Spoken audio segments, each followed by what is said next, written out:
Welcome back to my another video. I hope आप लोग ठीक होंगे और मैं भी बिल्कुल ठीक हूँ। सो आज हम जो वीडियो देखने वाले हैं ये होगी समुद्र मंथन के ऊपर। सो चलते हैं, देखते हैं ये इंटरेस्टिंग वीडियो।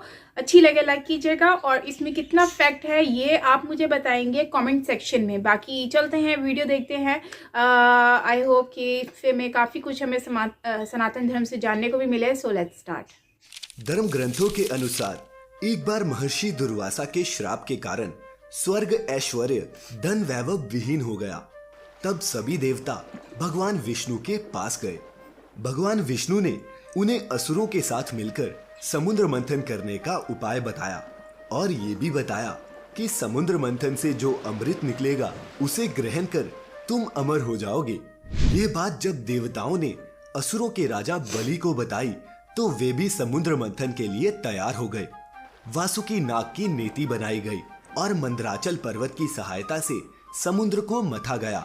समुद्र मंथन से उच्च श्रवा घोड़ा, ऐरावत हाथी, लक्ष्मी, भगवान धन्वंतरी सहित 14 रत्न निकले। द डिवाइन टेल्स पर आपका स्वागत है।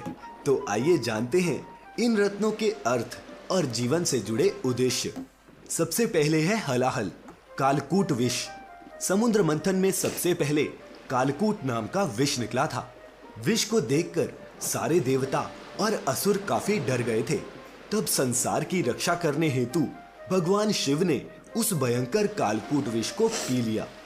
इसका अर्थ है कि परमात्मा हर इंसान के मन में ही स्थित होते हैं। अगर हम सबको परमात्मा रूपी अमृत की इच्छा है तो सबसे पहले हम सबको अपने मन को मथना पड़ेगा। जब हम सब अपने मन को मथेंगे तो सबसे पहले हमारे अंदर से बुरे विचार रूपी विष ही बाहर निकलेगा।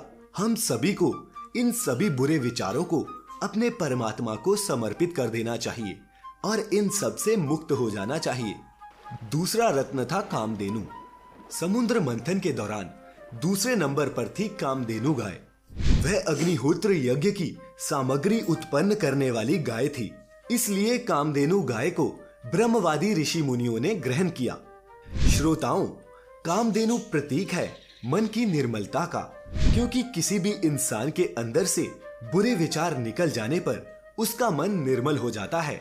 समुद्र मंथन के दौरान तीसरे नंबर पर उच्च श्रवा घोड़ा निकला, जिसका रंग सफेद था। इस घोड़े को असुरों के राजा बलि ने ग्रहण किया। मतलब क्या है? मानव जीवन की दृष्टि से देखें तो उच्च श्रवा घोड़ा मन की गति का प्रतीक है।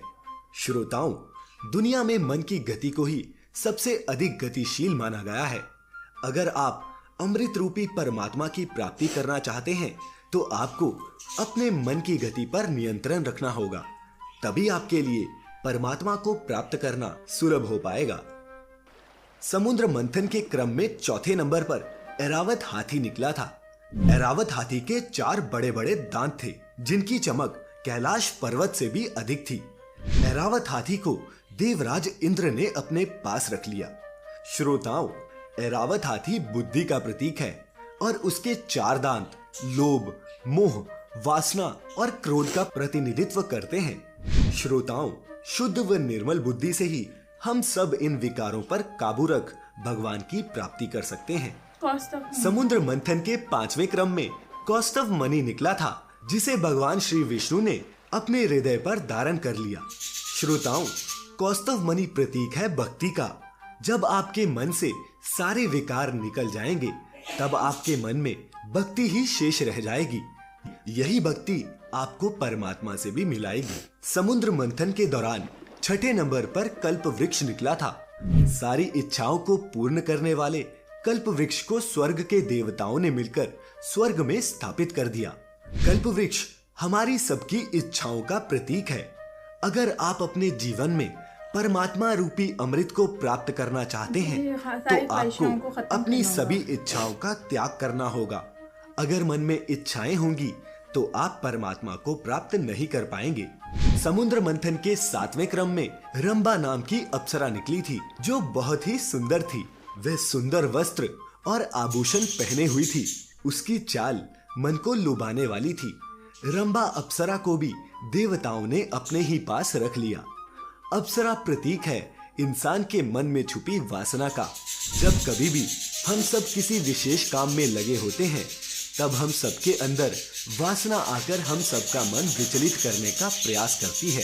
उस स्थिति में हम सबको अपने मन पर नियंत्रण रखना बहुत जरूरी है। समुद्र मंथन के दौरान 8वें स्थान पर निकली थी देवी लक्ष्मी। देवी लक्ष्मी को देखते ही असुर देवता और ऋषि मुनि सभी चाहते थे कि लक्ष्मी उन्हें मिल जाए, लेकिन देवी लक्ष्मी भगवान श्री हरि विष्णु को पति के रूप में स्वीकार कर चुकी थी। लक्ष्मी प्रतीक है धन, वैभव, ऐश्वर्य व अन्य सांसारिक सुखों का। जब हम सब परमात्मा रूपी अमृत को प्राप्त करना चाहते हैं तो सांसारिक सुख भी हमें अपनी ओर खींचते हैं, लेकिन हम सभी को उस पर ध्यान न देकर केवल परमात्मा की भक्ति में ही ध्यान लगाना चाहिए, तभी हम सबको परमात्मा प्राप्त हो सकते हैं। समुद्र मंथन के 9वें क्रम में निकली थी वारुणी देवी। सभी देवताओं की अनुमति से इसे असुरों ने ले लिया। वारुणी का अर्थ होता है मदिरा यानी नशा। ये भी एक बुराई है श्रोताओं। इंसान में नशा कैसा भी हो, संसार और समाज के लिए वह बुरा ही होता है। अगर हम सबको परमात्मा को पाना है तो हम सबको पहले नशा छोड़ना होगा, तभी हम सबको परमात्मा की प्राप्ति अर्थात उनसे साक्षात्कार संभव हो सकता है। समुद्र मंथन के 10वें क्रम में चंद्रमा निकला, जिसे भगवान शिव ने अपने मस्तक पर धारण कर लिया। श्रोताओं, चंद्रमा प्रतीक है शीतलता का। जब हम सबका मन बुरे विचार, लालच, वासना, नशा आदि से मुक्त हो जाएगा, तब हम सबका मन चंद्रमा की तरह शीतल हो जाएगा। परमात्मा को पाने के लिए हम सबके पास ऐसे ही मन की आवश्यकता है। ऐसे ही मन वाले भक्तों को परमात्मा रूपी अमृत प्राप्त होता है। समुद्र मंथन के 11वें क्रम में पारिजात वृक्ष निकला था। पारिजात वृक्ष की विशेषता थी कि इसे छूने से ही शरीर की सारी थकान मिट जाती थी। पारिजात वृक्ष को भी देवताओं ने अपने पास ही रख लिया। समुद्र मंथन से पारिजात वृक्ष निकलने का अर्थ है मनुष्य को सफलता प्राप्त होने से पहले मिलने वाली शांति। जब हम परमात्मा के निकट पहुंचते हैं तो हमारी थकान मिट जाती है और हम सबके मन में शांति का एहसास होता है। समुद्र मंथन से 12वें क्रम में 5 जन्य शंख निकला था। इस शंख को भगवान श्री हरि विष्णु ने ग्रहण किया। श्रोताओं, शंख को विजय का प्रतीक माना गया है, इसीलिए शंख बजाया जाता है। शंख की ध्वनि बहुत ही ज्यादा शुभ मानी गई है। हमारे पुराण कहते हैं कि जब हम परमात्मा रूपी अमृत से एक कदम की दूरी पर होते हैं तो मन का खालीपन ईश्वरीय नाद से भर जाता है और ऐसी स्थिति में जाकर ही हम सबका परमात्मा से साक्षात्कार होता है। समुद्र मंथन में सबसे अंत में भगवान धन्वंतरी अपने हाथों में अमृत कलश लेकर निकले थे। भगवान धन्वंतरी प्रतीक है निरोगी तन व निर्मल मन का। प्रिय श्रोताओं, जब हम सबका तन निरोग और मन निर्मल होगा तभी हम सबको परमात्मा की प्राप्ति होगी। इसका अर्थ ये है कि 5 कर्मेंद्रियां, 5 जननेंद्रियां और अन्य 4 मन, बुद्धि, चित्त और अहंकार, अगर हम इन सभी पर नियंत्रण करने में कामयाब रहते हैं तभी हम सबको अपने जीवन में परमात्मा अर्थात अमृत की प्राप्ति हो पाएगी। उम्मीद करते हैं श्रोताओं द डिवाइन टेल्स की ये प्रस्तुति आपको पसंद आई होगी। पसंद आई हो तो अपने सगे संबंधियों, दोस्तों के साथ जरूर साझी करें। साथ ही लाइक करें हमारा फेसबुक पेज और सब्सक्राइब करें हमारे यूट्यूब चैनल को। आज के लिए इतना ही, फिर आएंगे एक नई प्रस्तुति लेकर। आपका बहुत बहुत शुक्रिया। का मतलब यही है कि आप जो है अपने मन को शुद्ध रखो और बिल्कुल साफ सुथरा रखो। जब आप अपने माइंड को बिल्कुल साफ रखते हो और अपने जो है समुद्र मंथन जो है अपने माइंड को बिल्कुल क्लियर रखते हो, और ये सारी चीज़ों से ये रिलेटेड वीडियो है जो कि बहुत ही ज़्यादा इंटरेस्टिंग वीडियो थी।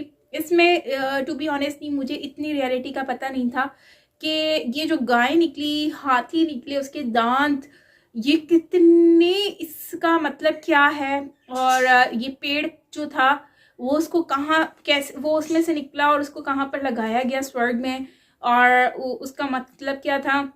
इसके अलावा जो चांद है इसका मतलब क्या था, वो आज हम इस वीडियो में जाने हैं। क्योंकि चांद जो है मतलब कि आप शिव जी ने तो यहाँ पर लगा लिया था ताकि चांद का बेसिकली मकसद यही था वहाँ से निकलने का कि इंसान जो है अपने कोई भी गुनाह जो है वो करता है वो उससे पाक रहे और बिल्कुल चांद की तरह वो बेदाग हो जाए। ठीक है, खैर ऐसा हो नहीं सकता कि इंसान बेदाग हो, लेकिन इस वीडियो में जो है वो जो चांद का मकसद है वो यही है कि बेदाग हो जाए अपने सारे गुनाहों से साफ होकर। दूसरा हमने जो इस वीडियो में देखा कि लक्ष्मी, मतलब लक्ष्मी एक पैसा, धन, ये बेसिकली लक्ष्मी माँ जो है वो आई थी और फिर उनका तो खैर आगे से था कि वो इनके पास चली गई भगवान के पास, लेकिन उनका बेसिकली लक्ष्मी मतलब कि अपना जो आपका धन है उसको मतलब कि एक लिमिट तक रखो, और मतलब कि लक्ष्मी माँ की वजह से ही उस लक्ष्मी को जो है वो धन, इस तरह का कुछ कॉन्सेप्ट निकलता है। दूसरा जो है वो इसमें हमें एक दिमाग के बारे में मतलब जो भी चीज़ें समंदर से निकली और उसका एक ना कोई रीज़न था, आपकी पूरी बॉडी से रिलेटेड था, आपकी इनर साइड का था, जैसे गुनाह करना, जुर्म करना, दूसरों को तकलीफ़ पहुंचाना, गलत काम करना, उनसे आप महफूज रहो, ये सारा इसी वीडियो से लिंक था। और जितनी भी चीज़ें निकली थी उन सारी चीज़ों से लिंक था कि बंदा साफ़ रहे, इन सारी चीज़ों का मकसद सिर्फ यही था। सो आपको क्या लगा, कैसा लगा, ये मुझे बताइएगा कमेंट सेक्शन में, और इन्होंने जो जो चीज़ें बताई हैं वो सही बताई हैं वो भी बताइएगा कमेंट सेक्शन में।